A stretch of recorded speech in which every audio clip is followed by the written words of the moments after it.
Condados en los Estados Unidos. El otro día estaba buscando mapas para otro video sobre Estados Unidos y terminé encontrando uno que dividía el país no en estados, sino en condados.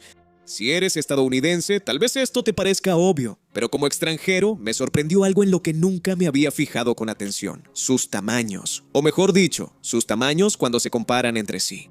En un lado del país tienes condados que son bastante pequeños en la costa este y el medio oeste, mientras que en la costa oeste y el oeste de Estados Unidos tienes condados significativamente más grandes. La miniatura es una buena prueba de esto. Las 2/3 partes del este tienen alrededor de 2.682 condados, mientras que la tercera parte del oeste solo tiene 414. Para verlo con más detalle, podemos analizar un ejemplo específico. Nevada solo tiene 17 condados y una superficie de más de 286.000 kilómetros cuadrados. Carolina del Sur tiene 83.000 kilómetros cuadrados y cuenta con 46 condados. Eso da un tamaño promedio de condado de 1.800 kilómetros cuadrados para Carolina del Sur y un tamaño promedio de condado de 16.800 kilómetros cuadrados para Nevada. Pero se puede hacer el mismo análisis por población y los resultados aquí son clave. Carolina del Sur tiene una población de 5.100.000 personas, un promedio de 110.000 por condado, mientras que Nevada tiene una población de 3.100.000, lo que le da un promedio de alrededor de 184.000 por condado. Sí, Nevada tiene tanto un tamaño como un promedio de población por condado más altos, pero la proporción es mucho menor en población que en tamaño. El tamaño promedio de sus condados es 9 veces mayor que el de Carolina del Sur, pero la población promedio de sus condados es solo 1.6 veces mayor. Esto es algo común. Los estados más pequeños hacia el este en general tienen un número mucho mayor de condados que los estados más grandes del oeste. Incluso los estados que no tienen condados enormes como Nevada o Arizona, como Colorado o Montana, siguen siendo significativamente más grandes que sus contrapartes del este. Entonces, ¿por qué?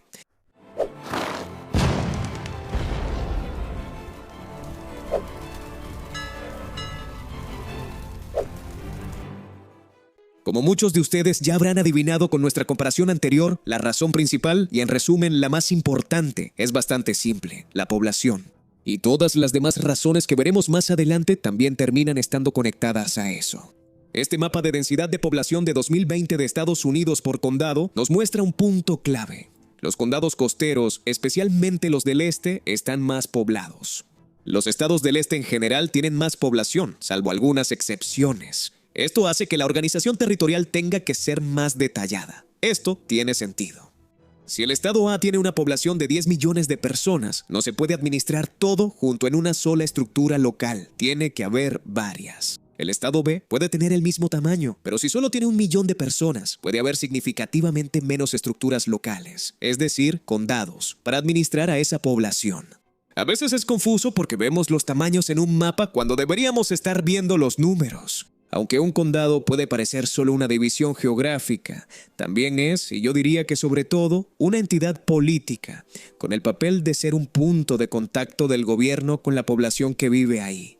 Un ejemplo interesante que prueba esto es el condado de Bullfrog, en el estado de Nevada, un condado que fue creado y luego eliminado porque no tenía habitantes humanos. La organización territorial no era el punto, las personas lo eran. Y si comparas la lista de los condados más grandes por área con la de los condados más grandes por población, verás que no hay absolutamente ninguna correlación. La otra razón de estas diferencias está correlacionada con la población y tiene que ver con el terreno. Mientras que el este es en su mayoría llanuras, salvo por las montañas Apalaches, a medida que te mueves hacia el oeste, el terreno se vuelve un poco más accidentado y montañoso, y luego completamente montañoso. Hay más montañas, hay desiertos, bosques. Estas características territoriales, según el caso, fomentan o desalientan el asentamiento. Es mucho más fácil construir infraestructura y desarrollar un territorio si el terreno es adecuado. Es difícil construir en las montañas y atravesarlas, así que menos personas viven ahí. Si menos personas viven ahí, entonces se necesitan menos estructuras gubernamentales, y el clima va de la mano con el terreno, teniendo los mismos efectos. Los estados del este tienen un clima más continental en el norte y húmedo subtropical en el sur, mientras que, a medida que vas más al oeste, se vuelve más árido, semiárido o de montaña, hasta que finalmente llegas a California, con su clima mediterráneo, y a Washington y Oregón, con su propio clima característico. La costa oeste también tiene una alta población en condados más pequeños en las regiones costeras, lo cual creo que confirma nuestra tesis. Además, su ubicación costera facilitó el comercio. La industria se estableció cerca de las zonas portuarias y así las economías de estos estados crecieron cada vez más, lo que llevó a la formación de centros urbanos, cada uno requiriendo gobierno local. Y finalmente, relacionado parcialmente con los otros dos, la fecha de establecimiento. Una investigación afirmó que cuando se formaron los condados en los estados del este, se consideró apropiado que un agricultor pudiera ir a caballo hasta la cabecera del condado, hacer sus trámites allí y luego regresar a casa antes de que anocheciera. Muchos de los estados del oeste tienen grandes extensiones de tierra vacía y despoblada, y la cabecera del condado generalmente estaba donde vivía la mayor concentración de residentes. Si este análisis es cierto o no, no tengo idea de si realmente se consideró apropiado que la distancia a caballo fuera corta. Las fechas son clave.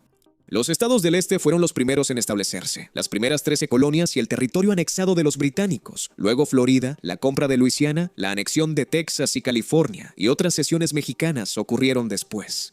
Los estados del este fueron los primeros en ser poblados, en desarrollarse y en crecer en población e infraestructura. Esto hizo que su organización territorial tuviera que ser más detallada. La colonización del oeste llegó después, las regiones eran, y en parte todavía son, mucho menos pobladas. Y a pesar de que los estados son igual de grandes o incluso más grandes, la mayor parte de la tierra es solo naturaleza, en parte inhóspita y en su mayoría vacía.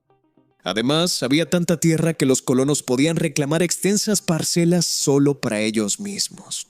Así que mientras que la propiedad de un hombre en los estados del este podía estar limitada a un par de cientos de kilómetros cuadrados, en los del oeste podía llegar a miles o más. Además, la economía aquí al principio se centraba en la extracción de recursos, como la minería y la tala de árboles, o en los ranchos ganaderos.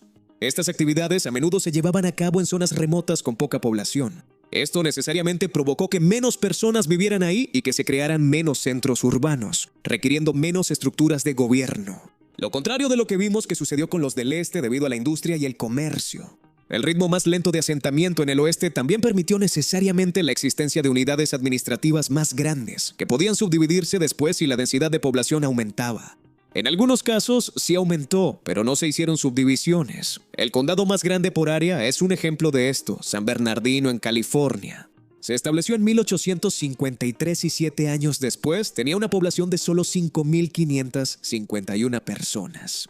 Hoy en día, con el crecimiento meteórico de California, tiene más de 2 millones de habitantes, lo que lo convierte en el 12º condado más poblado. Sin embargo, aún no se había subdividido, lo cual creo que resalta un factor adicional, el estilo de gobernanza. Se podría argumentar que los estados del este basaron su modelo de gobernanza en los modelos europeos, mientras que para cuando los estados del oeste fueron colonizados, la influencia europea ya se había desvanecido en gran medida en Estados Unidos, y era el viejo oeste. La presencia del gobierno era mínima y a veces mal vista. Esta tendencia pudo haber continuado a lo largo de la historia hasta la actualidad, afectando la idea de si el gobierno debe o no estar completamente organizado en esas áreas.